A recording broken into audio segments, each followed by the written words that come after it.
मुख्यमंत्री योगी आदित्यनाथ ने लखनऊ के हजरतगंज में रानी अवंतीबाई लोधी की प्रतिमा पर माल्यार्पण करके उनको नमन किया। इस अवसर पर उन्नाव के सांसद साक्षी महाराज के साथ पूर्व केंद्रीय मंत्री तथा मध्य प्रदेश की पूर्व मुख्यमंत्री उमा भारती भी मौजूद थी। इस अवसर पर सीएम योगी आदित्यनाथ ने कहा कि भारत वीरों की धरती है। यहाँ पर महान वीरांगनाओं ने भी देश की आजादी में अहम भूमिका अदा की।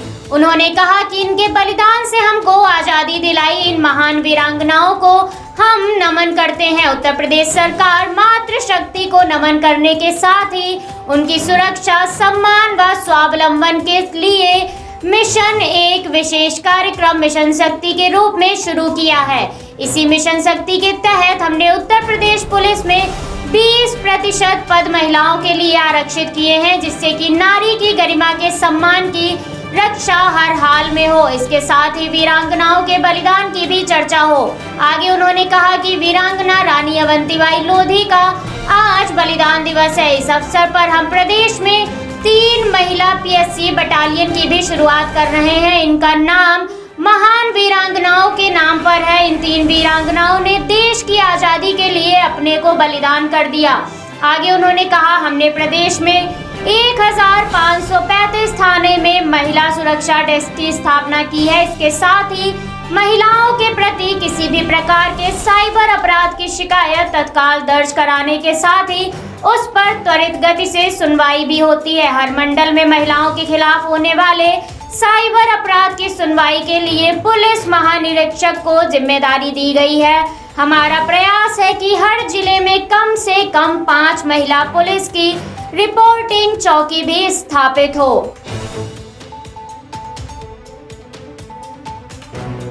केंद्र सरकार ने हाल ही में राजधानी दिल्ली में मुख्यमंत्री घर घर राशन योजना के तहत राशन की डोर स्टेप डिलीवरी को लेकर रोक लगा दी है, जिसको लेकर अरविंद केजरीवाल ने समीक्षा बैठक बुलाई है। आपको बता दें, अरविंद केजरीवाल की यह योजना 25 मार्च को लॉन्च होने जा रही थी, लेकिन इससे पहले ही इस योजना पर केंद्र सरकार ने रोक लगा दी। वहीं केंद्र सरकार का कहना है कि सभी राज्यों को राष्ट्रीय खाद्य सुरक्षा अधिनियम के तहत सस्ती दरों पर राशन देता है। सार्वजनिक वितरण प्रणाली के तहत इसका वितरण होता है। इसके लिए बाकायदा नियम और कानून बने हैं। कोई रात में बदलाव नहीं कर सकता। योजना का नाम नहीं बदला जा सकता है और न ही राशन की प्रोसेसिंग की जा सकती है। इसके साथ ही योजना के कार्य कोई दूसरी योजना लाना भी राज्यों के अधिकार क्षेत्र से बाहर है, जबकि मुख्यमंत्री योजना अधिनियम के प्रावधानों को तोड़ती है। ऐसे में कानूनी बादशाहों को देखते हुए दिल्ली सरकार मुख्यमंत्री घर घर राशन योजना पर रोक लगा दी है। सरकार ने यह भी कहा कि राज्य सरकार खाद्य सुरक्षा अधिनियम से छेड़छाड़ किए बगैर अपनी कोई योजना लेकर आती है तो उससे कोई आपत्ति नहीं होगी। वहीं आपको बता दें, दिल्ली सरकार ने इस योजना को लॉन्च करने की पूरी तैयारी कर ली थी। इसके लिए टेंडर भी जारी कर दिया गया था, लेकिन केंद्र सरकार की आपत्तियों के बाद योजना इधर में लटक गई। वहीं दिल्ली सरकार इस मामले में अभी समीक्षा कर रही है।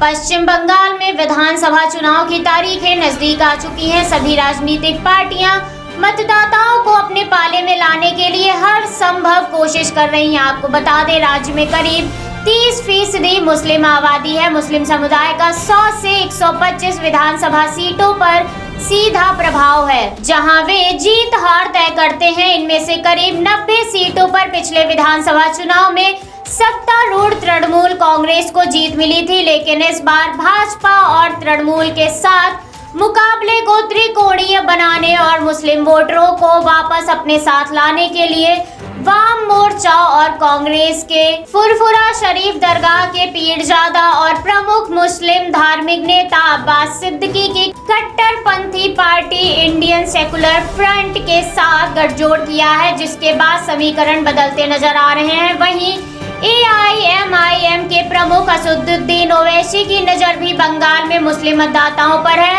वो भी 10 से 20 मुस्लिम बहुल सीटों पर अपने प्रत्याशी उतारने की तैयारी में है। ऐसे में इस बार मुस्लिम बहुल सीटें त्रिकोणीय मुकाबले में फंसती नजर आ रही हैं। पश्चिम बंगाल विधानसभा चुनाव में भाजपा से कड़ी टक्कर मिलने से परेशान व चुनाव से पहले पार्टी में भगदड़ का सामना कर रही तृणमूल कांग्रेस सुप्रीमो व मुख्यमंत्री ममता बनर्जी मुस्लिम मतदाताओं की चुप्पी को लेकर सबसे ज्यादा परेशान है। इस चुनाव में आईएसएफ के मैदान में कूदने से दीदी को मुस्लिम वोट बंटने से सबसे ज्यादा डर सता रहा है। ये इस बात से समझा जा सकता है कि ममता लगातार वाम मोर्चा व कांग्रेस गठबंधन पर निशाना साध रही हैं।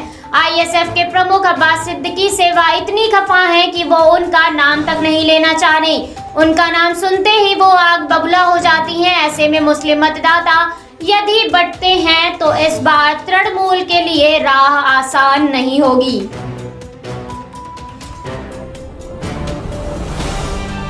गुरुग्राम में हर मंगलवार को मीट की दुकान बंद करने के नगर निगम के फैसले पर एआईएमआईएम के प्रमुख असदुद्दीन ओवैसी ने पलटवार करते हुए कहा कि मीट लाखों भारतीयों का खाना है, इसे अशुद्ध सामान की तरह नहीं देखा जा सकता। गुरुग्राम नगर निगम की हुई सामान्य बैठक में कथित तौर पर कुछ पार्षदों की ओर से हिंदू भावनाओं के आहत होने का हवाला देते हुए यह फैसला लिया गया, जिस पर ओवैसी ने ट्वीट करके सवाल खड़ा करते हुए कहा कि कोई भी शख्स अपनी निजी जिंदगी में क्या कर रहा है, इससे किसी की धार्मिक भावनाएं कैसे आहत हो सकती हैं। मीट लाखों भारतीयों का खाना है, इसे किसी अशुद्ध सामान की तरह नहीं देख सकते और ना ही आप किसी को इसमें जबरदस्ती हिस्सा लेने के लिए मजबूर कर सकते हैं। इसके साथ ही ओवैसी ने नगर निगम के इस फैसले पर पलटवार करते हुए कहा कि क्या इस तर्क के आधार पर शुक्रवार को शराब की दुकानें बंद होंगी? लोग अपनी मर्जी से मीट खरीद रहे, बेच रहे और खा रहे हैं। आप किसी की भी निजी जिंदगी में दखल नहीं दे सकते हैं। पश्चिम बंगाल में विधानसभा चुनाव होने वाले हैं, जिनकी तारीखों का ऐलान हो चुका है और वो तारीख अब नजदीक भी आ गई है। बता दें कि पश्चिम बंगाल विधानसभा की 294 सीटों पर 8 चरणों में 27 मार्च से 29 अप्रैल के बीच चुनाव होंगे। वोटों की गिनती 2 मई को होगी। वहीं इसी के चलते सभी पार्टियां चुनाव प्रचार जोरों शोरों से कर रही हैं। वहीं प्रधानमंत्री नरेंद्र मोदी पश्चिम बंगाल के खड़गपुर में जनसभा को संबोधित करते हुए कहा कि आपका उत्साह यह दर्शाता है कि बंगाल विधानसभा चुनाव के बाद भाजपा सरकार बनाएगी। आगे उन्होंने कहा, बंगाल ने पिछले 70 साल में कांग्रेस के कारनामे देखे हैं, वाम दल की बर्बादी को अनुभव किया है और टीएमसी ने आपके सपनों को कैसे चूर चूर किया यह भी देखा है। हमें 5 साल का मौका दीजिए, 70 साल की बर्बादी को मिटा कर रख देंगे। कल व्हाट्सएप, इंस्टाग्राम और फेसबुक 50 से 55 मिनट तक डाउन रहे। हर कोई चिंतित हो गया, लेकिन बंगाल में विकास और सपने 50 से 55 साल से डाउन है। पहले कांग्रेस, फिर वामपंथी और अब टीएमसी ने राज्य के विकास को अवरुद्ध कर दिया है। बंगाल के समृद्ध भविष्य के लिए भाजपा सरकार आवश्यक है। बंगाल में 130 कार्यकर्ताओं ने अपना जीवन गंवा दिया। वहीं बता दें, खड़गपुर को भाजपा के प्रदेश अध्यक्ष का गढ़ माना जाता है। इससे पहले गुरुवार को ही उन्होंने रैली की थी। बता दें, 15 दिन के अंदर प्रधानमंत्री की तीसरी रैली बंगाल में हो रही है। वहीं 21 मार्च को उनकी बांकुड़ा में रैली है। इसके बाद 24 मार्च को पीएम मेदिनीपुर जिले के कांती में रैली करेंगे। उधर 21 मार्च को केंद्रीय गृह मंत्री अमित शाह बंगाल के दौरे पर रहेंगे। वहीं गृह मंत्री अमित शाह एक अंदर के राज्य 1 दिवसीय दौरे पर आएंगे और पूर्व मेदिनीपुर जिले के एगरा में रैली को संबोधित करेंगे।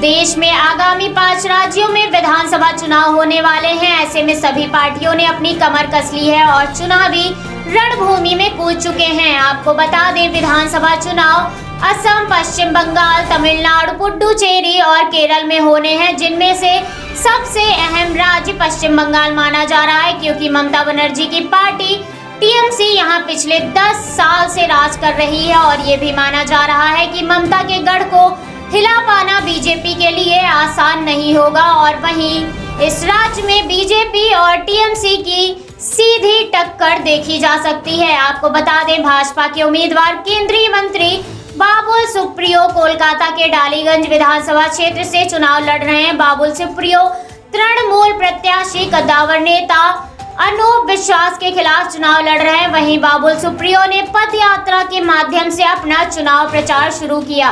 3 किलोमीटर लंबा इस पद यात्रा में लोगों से मिले और आम लोगों की बात सुनने की कोशिश की, उनके सुख दुख में हिस्सा लिया। वहीं कोलकाता में एक रैली को संबोधित करते हुए बाबुल सुप्रियो ने कहा कि ममता बनर्जी ने कहा था कि खेला होबे वाले बयान पर कहा कि दीदी सस्ती दारू देने का खेला होगा, चुनाव की रात टीएमसी वाले दारू बांट कर जाएंगे, दारू ले लो और वोट दे दो। आगे उन्होंने कहा बंगाल की जनता टेमसी की गुंडागर्दी, बम और पिस्तौल की राजनीति को जनता ने समाप्त करने का मन बना लिया है। जनता ने प्रण कर लिया है कि वो अब टीएमसी का टेरर नहीं चलने देंगे, मार काट नहीं चलने देंगे और बंगाल को सोनार बांग्ला बनाकर रहेंगे।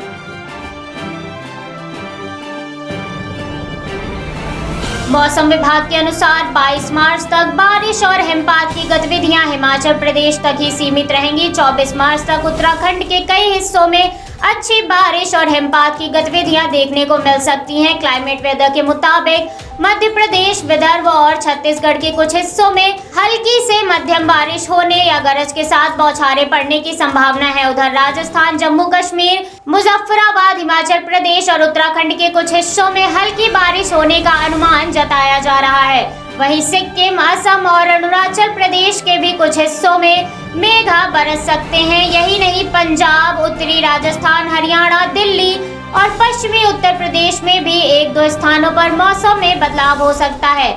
वहीं बता दें, मौसम विज्ञान विभाग के वैज्ञानिकों के अनुसार 20 मार्च को झारखंड के कई जिलों में बादल के गर्जन के साथ वज्रपात हो सकता है। 23 से और 24 मार्च को राष्ट्रीय राजधानी दिल्ली और एनसीआर में भी 1-2 स्थानों पर गरज के साथ हल्की से मध्यम बौछारें हो सकती है। इस दौरान उत्तरी मैदानी इलाकों के साथ साथ मध्य प्रदेश के कुछ हिस्सों में ओलावृष्टि भी संभव है। देश में कोरोना वायरस का कहर फिर से अपने चरम सीमा पर है। लंबे अंतराल के बाद भारत में बीते 24 घंटे में सर्वाधिक 40,953 नए मामले दर्ज किए गए हैं। इससे पहले शुक्रवार को यह आंकड़ा 39,726 था। वहीं पिछले साल 29 नवंबर 2020 को 41,810 नए संक्रमितों की पहचान की गई थी। दिन पर दिन बढ़ रहे आंकड़े सरकार के लिए चिंताजनक है। स्वास्थ्य मंत्रालय के अनुसार 24 घंटे में कोरोना वायरस के 40,953 नए केस सामने आए हैं। वहीं इस दौरान करीब 188 लोगों की मौतें हुई हैं। शुक्रवार को मौत का आंकड़ा 157 था। इस तरह से कोरोना वायरस से अब तक देश में 1,59,558 मौतें हो चुकी हैं। वहीं कुल मामलों की संख्या 1,15,55,284 पहुंच गई है। सरकार द्वारा लगाई जा रही पाबंदियों के बाद भी संक्रमण नियंत्रण में नहीं आ रहा है। वहीं आपको बता दें, भारत में एक्टिव केसों की संख्या 2,88,394 है और अब तक 1,11,07,332 लोग इस वायरस से उबर चुके हैं। मंत्रालय की माने तो भारत में कोरोना मुक्त होने की दर 96.25%, जबकि सक्रिय मामलों का स्तर 2.35% पर पहुंच गया है। वहीं संक्रमण से होने वाली मौतों की दर 1.38% हो गई है। आपको बता दें, कोविड-19 लगातार बढ़ते हुए मामलों ने सरकार की चिंता बढ़ा दी है। ऐसे में महाराष्ट्र के मुख्यमंत्री ने नागरिकों को चेतावनी देते हुए कहा, यदि पूर्ण लॉकडाउन नहीं चाहते हैं तो सावधानी बरतने में सरकार का सहयोग करें। तो वहीं मध्य प्रदेश में भी दिशा निर्देश जारी किए गए हैं, लेकिन इसके बाद भी मामलों में लगातार वृद्धि हो रही है। वहीं आपको बता दें, देश के 16 राज्यों और केंद्र शासित प्रदेशों में बीते 24 घंटे में भी कोरोना से एक भी मौत नहीं हुई है, जिनमें आंध्र प्रदेश, चंडीगढ़, ओडिशा, उत्तराखंड, झारखंड, लक्षद्वीप, सिक्किम, मेघालय, दमन एवं दीव तथा दादरा एवं नगर हवेली, नागालैंड, त्रिपुरा, लद्दाख, मणिपुर, मिजोरम, अंडमान एवं निकोबार द्वीप समूह और अरुणाचल प्रदेश शामिल हैं।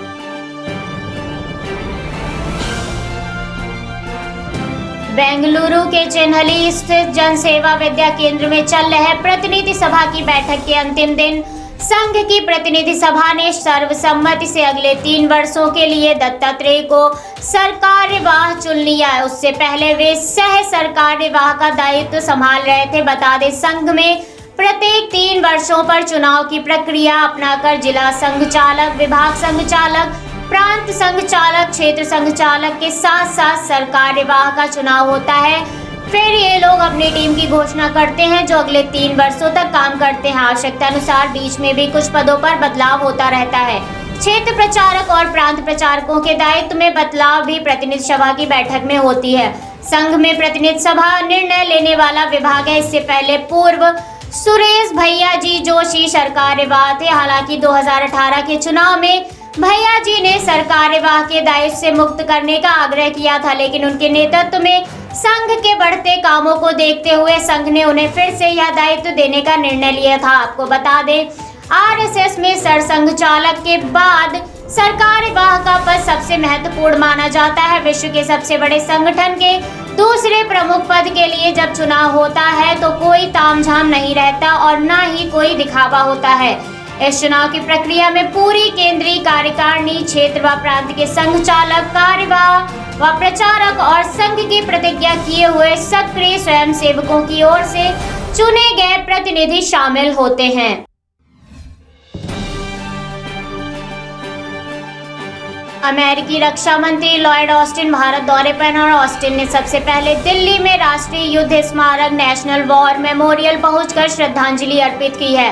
भारत पहुंचते ही रक्षा मंत्री लॉयड ऑस्टिन ने प्रधानमंत्री नरेंद्र मोदी और राष्ट्रीय सुरक्षा सलाहकार यानी NSA अजीत डोभाल से मुलाकात की थी। आपको बता दें, अमेरिकी रक्षा मंत्री के 3 दिवसीय दौरे पर दोनों देशों के बीच 30 घातक प्रीडेटर ड्रोन और 114 एडवांस लड़ाकू विमानों के खरीद सौदों पर बातचीत हो सकती है। इसके अलावा चीन की दादागिरी, आतंकवाद की चुनौती और अफगान शांति प्रक्रिया पर भी दोनों देशों के बीच वार्ता में अहम मुद्दे रहेंगे। ऑस्टिन के इस दौरे भारत पर अपनी तीनों सेनाओं के लिए अमेरिका से 30 बहुउद्देशीय सशस्त्र प्रेडेटर ड्रोन विमान खरीदने की योजना बना रहा है। करीब $3 अरब की अनुमानित लागत वाले इस सौदे पर ऑस्टिन के साथ वार्ता के दौरान सहमति की मुहर लग सकती है। अमेरिका की प्रमुख रक्षा कंपनी जनरल एटॉमिक्स के प्रेडेटर बी ड्रोन विमान करीब 35 घंटे तक लगातार उड़ान भरने और जमीन से लेकर समुद्र तक कहीं भी निशाने पर बमबारी करने में सक्षम है। वहीं शीर्ष अधिकारियों का कहना है कि भारत करीब $18 अरब की अनुमानित लागत से 114 लड़ाकू विमान भी खरीदने की तैयारी में है। 2 प्रमुख अमेरिकी रक्षा कंपनियां बोइंग और लॉकहीड मार्टिन इस रक्षा सौदे को कब्जाने की होड़ में शामिल हैं। ऐसे में ऑस्टिन की तरफ से इसे लेकर भी पैरवी की जा सकती है। इसके अलावा ऑस्टिन के दौरे में दोनों देशों के बीच सूचनाओं के आदान प्रदान, क्षेत्रीय रक्षा समझौतों को लेकर भी बड़ी द्विपक्षीय साझेदारियों की घोषणा होने की उम्मीद है। आपको बता दें, ऑस्टिन के भारत दौरे से पहले अमेरिकी सीनेट की शक्तिशाली विदेशी संबंध समिति की चेयरमैन सीनेटर रॉबर्ट मेनेडेंज ने उन्हें पत्र लिखकर भारत और रूस के बीच S-400 मिसाइल सिस्टम के सौदे का मुद्दा उठाया था। उन्होंने ऑस्टिन से यह मुद्दा और लोकतंत्र व मानवाधिकारों से जुड़े मुद्दे भी भारत के सामने उठाने का आग्रह किया था। ऐसे में माना जा रहा है कि रक्षा मंत्री राजनाथ सिंह के साथ बातचीत में ऑस्टिन इस सौदेबाजी का मुद्दा उठा सकते हैं।